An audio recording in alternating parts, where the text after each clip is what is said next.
Study IQ IAS, अब तैयारी हुई अफोर्डेबल।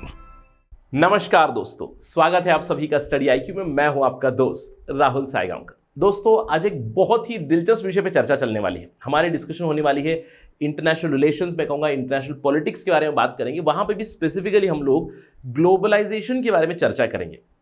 हम लोगों ने पहले भी ग्लोबलाइजेशन के बारे में डिस्कशन की हुई है, अलग अलग थीम्स हम लोगों ने देखे हैं। ग्लोबलाइजेशन के हाइपर ग्लोबलिस्ट आइडिया देखा है हम लोगों ने, ग्लोबलाइजेशन स्केप्टिक्स के बारे में बात की है, ट्रांसफॉर्मेशनिस्ट के बारे में बात की है, हम लोगों ने गेटेड ग्लोबलाइजेशन के ऊपर भी डिस्कशन की थी। और हम लोगों ने ये बात की थी कि ग्लोबलाइजेशन में एक तरह का ट्रांसफॉर्मेशन जरूर आया है, एक बदलाव जरूर आ रहा है। तो आज हम लोग उसी डिस्कशन से कनेक्टेड मैं कहूंगा एक अलग थीम के बारे में चर्चा करेंगे, where we will discuss about the idea called as vertical globalisation. Vertical globalisation क्या है, या फिर वर्टिकल ग्लोबलाइजेशन के ट्रेंड्स हमें किस तरह दिखाई दे रहे हैं, इसके ऊपर हमारी चर्चा चलने वाली है। इनफैक्ट आप यहां पे देख सकते हो, new geopolitical blocs are going to be the future, they are going to govern the future. और ये जो नए जियोपॉलिटिकल ब्लॉक्स है, इन्हीं ब्लॉक्स को हम लोग वर्टिकल ग्लोबलाइजेशन के दृष्टिकोण से देखने वाले हैं। राइट, अभी तक जो हमारी अंडरस्टैंडिंग है ग्लोबलाइजेशन की, ग्लोबलाइजेशन मतलब वैश्वीकरण, जहां पे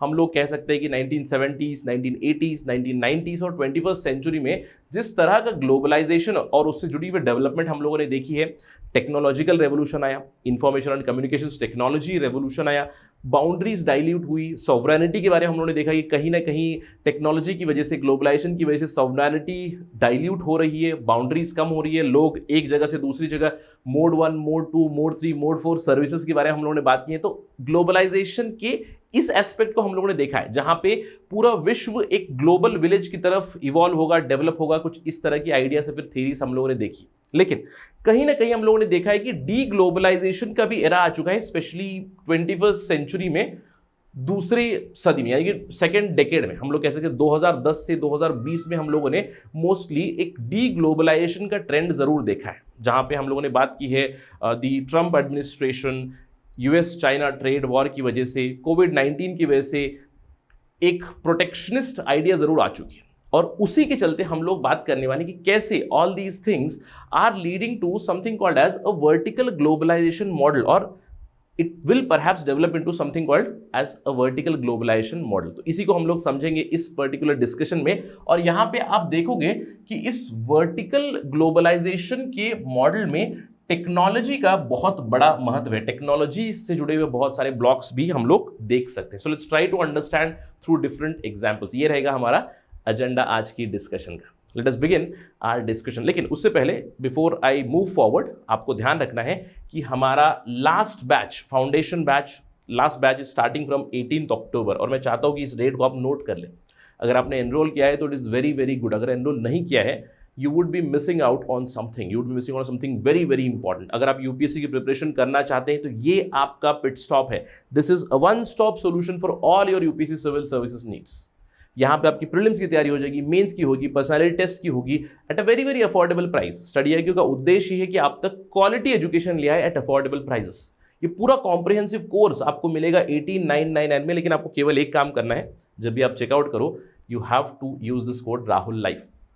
आपको इस प्राइस में मिलेगा। इस प्राइस में आपको comprehensive programme, 900+ hours of live teaching, इसके अलावा current affairs programme, success in prelims programme, 1-to-1 mentorship मिलेगी। एक मेंटर आपके साथ रहेंगे from day 1 till your preparation. इसके अलावा इसी प्राइस में आपको प्रीलिम्स की टेस्ट सीरीज भी आ जाएगी। Right, so all these things together, do not miss out on this. Before 18 October आपको एनरोल करना है। Remember, this is going to be the last opportunity. Alright, चलिए अब विद दैट नोट आगे बढ़ते हैं। मैंने आपको बताया कि हम लोग बात करने वाले हैं वर्टिकल ग्लोबलाइजेशन के बारे में। कुछ ऑब्जर्वेशन, कुछ अलग अलग थीम्स देखते हैं, जिससे कि आई एम क्वाइट श्योर अभी तक आपके दिमाग में डाउट है, सर ये वर्टिकल ग्लोबलाइजेशन मुझे समझ में नहीं आया अभी तक। समझेंगे, धीरे धीरे समझेंगे कुछ एग्जाम्पल्स के साथ। ये एक ऑब्जर्वेशन है जहां पे Mexico seeks lithium association with Argentina, Bolivia, chilli.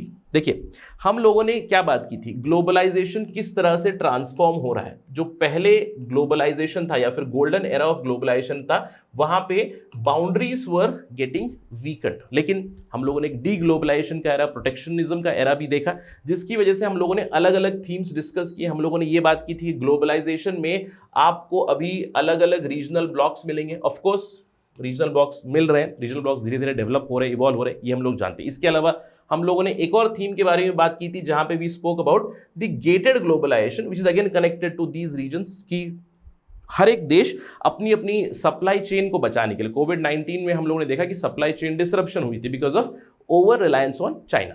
अब इससे खुद को बचाने के लिए कहीं ना कहीं वो छोटे छोटे ग्रुपिंग्स में जा रहे हैं, रीजनल ग्रुपिंग्स में जा रही है, हम लोगों ने देखा। लेकिन आज हम लोग देखेंगे कि इसमें भी, इस गेटेड ग्लोबलाइजेशन में, रीजनल ग्लोबलाइजेशन में भी आपको अलग अलग वर्टिकल्स मिलेंगे। It is not just about the region now, it is about many other thing. यहां पे आप देखिए, ये किसी रीजन की बात नहीं कर रहे हैं, ये किसी आइडियोलॉजी की बात नहीं कर रहे हैं, लेकिन ये बात कर रहे हैं एक लिथियम अलायंस की। और ये जानते हैं कि lithium is the future. Why? Because हम लोग ग्रीन ट्रांजिशन की बात कर रहे हैं, ग्रीन एनर्जी की बात कर रहे हैं, इलेक्ट्रिक व्हीकल्स की बात करें, तो लिथियम अलायंस बनाने की यहाँ पे एक मुहिम छिड़ी हुई है in the, I would say, northern American and southern American region और परहैप्स लैटिन अमेरिकन रीजन। एक उदाहरण। इसके अलावा यूएस का खुद का ही इनिशिएटिव, यूएस क्या बनाना चाहता है? Technology based chip 4 alliance. देखिए, चिप 4 अलायंस की बात करते हैं, अ सेमीकंडक्टर अलायंस विद 4 नेशंस, जहां पे यूनाइटेड स्टेट्स इन्वॉल्व रहेगा, ताइवान इन्वॉल्व रहेगा, साउथ कोरिया और जापान। ऑल्दो इसके खिलाफ भी कई सारी चीजें हुई है, यानी कि इसके खिलाफ, यानी कि इसके ऊपर ज्यादा इंटरेस्ट नहीं दिखाई है दूसरे कंट्रीज ने। इसके खिलाफ चाइना ने भी अपना खुद का एक इनिशिएटिव अनाउंस किया हुआ था। सो इससे भी आपको एक आइडिया आ गई होगी कि हम लोग किस तरह की बात कर रहे हैं। Another vertical, a lithium alliance and a semiconductor alliance. इसके अलावा अगर हम लोग बात करें यहाँ पे ट्रांसपोर्ट के दृष्टिकोण से, ट्रांजिट के दृष्टिकोण से, ट्रेड के दृष्टिकोण से अलग अलग चीजें इवॉल्व हो, जैसे अजरबैजान, कजाकिस्तान। पहले ये जो मिडल कॉरिडोर की बात चल रही है, पहले it was rather northern corridor, right, northern corridor. लेकिन जब से रशिया और यूक्रेन का युद्ध शुरू हुआ है, तब से Azerbaijan, Kazakhstan also looking into something called as a middle corridor, trade बढ़ाने के लिए। एक एग्जांपल। इसके अलावा strategy, another vertical called as strategy. Indo Pacific के ऊपर बहुत ज्यादा फोकस आ चुका है। Again United States led grouping आ चुकी है, AUKUS, ऑकस। क्वाड के बारे में हम लोग जानते हैं, यहां पे India is a part, right. इसके अलावा रिसेंटली अनाउंस हुआ था I2U2,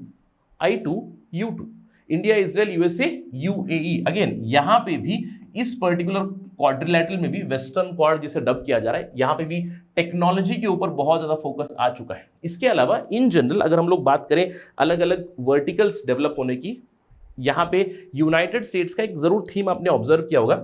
यूएस बहुत सारी चीजें, AUKUS हो गया, क्वाड हो गया, दूसरे बहुत सारे इनिशिएटिव्स, I2U2। यहां पे कहीं ना कहीं यूरोसेंट्रिक जो पॉलिसीज हुआ करती थी पहले, मैं कहूंगा जो ट्रांस अटलांटिक पॉलिसी हम लोग कहते थे, नदर्न अमेरिका यानी कि US, Canada plus the European continent, इनके बहुत सारे ग्रुपिंग हुआ करते हैं। लेकिन कहीं ना कहीं यूएस ने अभी कनाडा को बैक बर्नर पर डाला हुआ है, यूरोपियन कंट्रीज को बैक बर्नर पर डाला हुआ है, राइट। तो यूएस खुद ही अलग अलग टेक्नोलॉजी बेस्ड ब्लॉक्स बना रहा है, अलग अलग स्ट्रेटेजी बेस्ड ब्लॉक्स बना रहा है।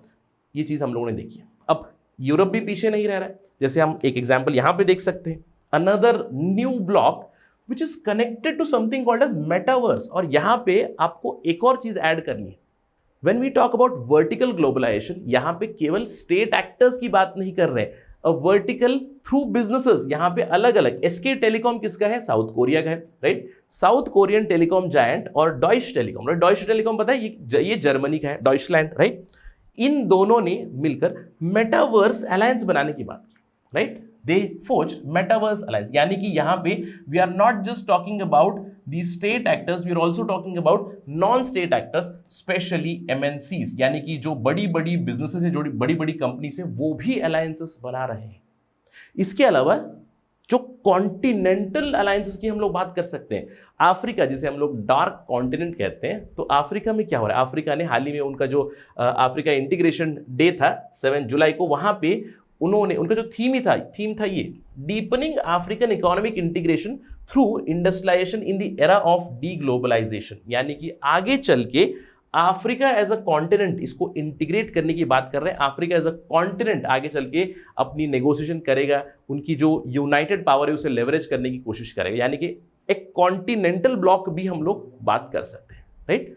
सो I hope now you do understand what is happening, right. Vertical globalisation का मतलब क्या है? वर्टिकल ग्लोबलाइजेशन में हम लोग फॉर्मल ग्रुपिंग्स भी देख सकते हैं, अलग अलग थीम्स में, स्ट्रैटेजी के ऊपर निर्भर है, या फिर ट्रेड से कनेक्टेड है, या फिर रीजन से कनेक्टेड भी आपको फॉर्मल ग्रुपिंग्स मिलेंगे, राइट।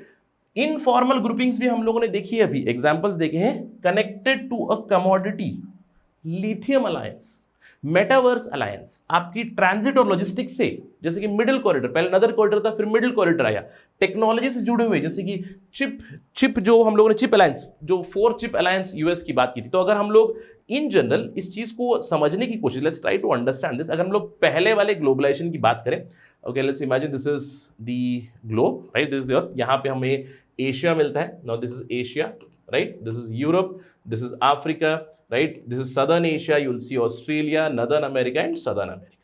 तो ग्लोबलाइजेशन की जब हम लोग बात करते हैं तो हम लोग कह रहे थे world was seen as one, जहां पे हम लोग धीरे धीरे बाउंड्रीज डाइल्यूट हो रही है, राइट। ग्लोबलाइजेशन की जब बात करते हैं तो earlier globalisation was something like this, but अभी हम लोग क्या देख रहे हैं, अलग अलग जगह पे अलग अलग verticals are developing. Somewhere a lithium vertical is developing, somewhere you are seeing a development of chip, semiconductor chip alliance. इस पूरे कॉन्टिनेंट में इंटीग्रेशन की बात चल रही है, इंडो पैसिफिक रीजन में आपको कुछ और ही डेवलपमेंट हो रही है। So this is basically the idea of vertical globalisation which is mostly based on technology.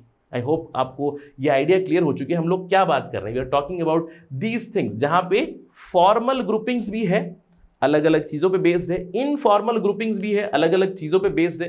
You will see formal groupings as well as informal groupings, right. So ये है vertical globalisation की आइडिया। अब यहां पे हम लोग बात कर सकते हैं कि सर जो भी चीजें इवॉल्व हो रही, मैं अभी आपके साथ I am on the same page कि आपने वर्टिकल ग्लोबलाइजेशन के बारे में बताया, कमोडिटी स्पेसिफिक हो गई या फिर टेक्नोलॉजी स्पेसिफिक हो गई, लेकिन ultimately how is it being run, कैसे रन हो रहा है? Again, it is being run on the basis of ideology. Ideological division हो चुका है। आपने यहाँ पे देखा होगा जो कंट्रीज है यहाँ पे, अब यूएस पहले यूरोप के साथ या यूरोपियन कंट्रीज के साथ, कनाडा के साथ जाया करता, लेकिन अभी दूसरी जगह पे ज्योग्राफी यानी कि अटलांटिसिज्म को छोड़कर दूसरे पार्टनर्स को भी ढूंढ रहे हैं। अलग अलग कंट्रीज अलग अलग कमोडिटी को पकड़कर एक ग्रुपिंग बना, जैसे South Korea and Germany creating a metaverse alliance. It is not just regional, we find regional things also, but अलग अलग चीजें हैं, आइडियोलॉजी से कनेक्टेड है, किसी एक आइडिया से, वेस्ट वर्सेस ईस्ट या फिर टेक्नोलॉजी से कनेक्टेड है, and ultimately of course everything is connected to money for sure, right. Economy से कनेक्टेड जरूर है। तो फ्यूचर कैसा रहेगा, इस पूरे डिस्कशन से सर मैं क्या कंक्लूजन निकाल सकता हूँ, क्या निष्कर्ष निकाल सकता हूँ? देखिए बेसिकली जो हमारा पुराना एरा था ग्लोबलाइजेशन का, कहीं ना कहीं वो बदल रहा है। मैं नहीं कहूँगा एंड हो रहा है, लेकिन कहीं ना कहीं ट्रांसफॉर्म हो रहा है। आगे चल के हमें वर्टिकल ग्लोबलाइजेशन मिलेगा, वर्टिकल ग्लोबलाइजेशन में और भी ज्यादा ग्लोबल फ्रैगमेंटेशन मिलेगी, वर्टिकल लेवल पे भी। अब देखिए कैसे कि एक रीजनल ब्लॉक ही बना हुआ है, उनका एजेंडा कुछ और, एक इकोनॉमिक ब्लॉक ही बना हुआ है, उनका एजेंडा कुछ, एक प्रोडक्ट स्पेसिफिक ब्लॉक बना हुआ है, लिथियम अलायंस बना है, उनका एजेंडा कुछ और ही है, right. So this is also an evolution. अब जिसकी वजह से शॉक्स भी हो सकते हैं, सरकारों को शॉक आ सकती है, और क्योंकि बिजनेसेस एमएनसीज मिले हुए उन्हें भी शॉक्स आ सकते हैं। ये क्यों?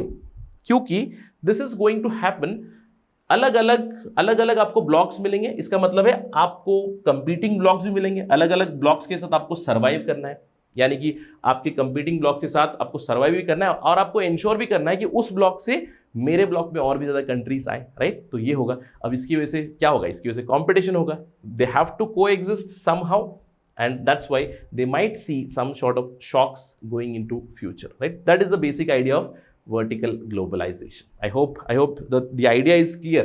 और जो भी हम लोगों ने अभी तक डिस्कशन की है ग्लोबलाइजेशन के बारे में, आप मेरी प्लेलिस्ट में देख सकते हो। ग्लोबलाइजेशन हो गया, गेटेड ग्लोबलाइजेशन हो गया, या फिर आपकी रीजनल ग्रुपिंग्स जिस तरह से बढ़ रही है, और अभी वर्टिकल ग्लोबलाइजेशन हो, इन सारी आइडियाज को आप नोट कर लीजिएगा। आंसर राइटिंग में you can use them as example. I wouldn't expect कि वर्टिकल ग्लोबलाइजेशन क्या है इस तरह का सवाल आ जाए, बट इन अलग अलग थीम्स को आप इस्तेमाल कर सकते हो। आपका जो नॉलेज होराइजन है, आपकी जो डेटाबेस है, उसको आप अलग अलग डायमेंशंस में डेवलप कर सकते हो, राइट।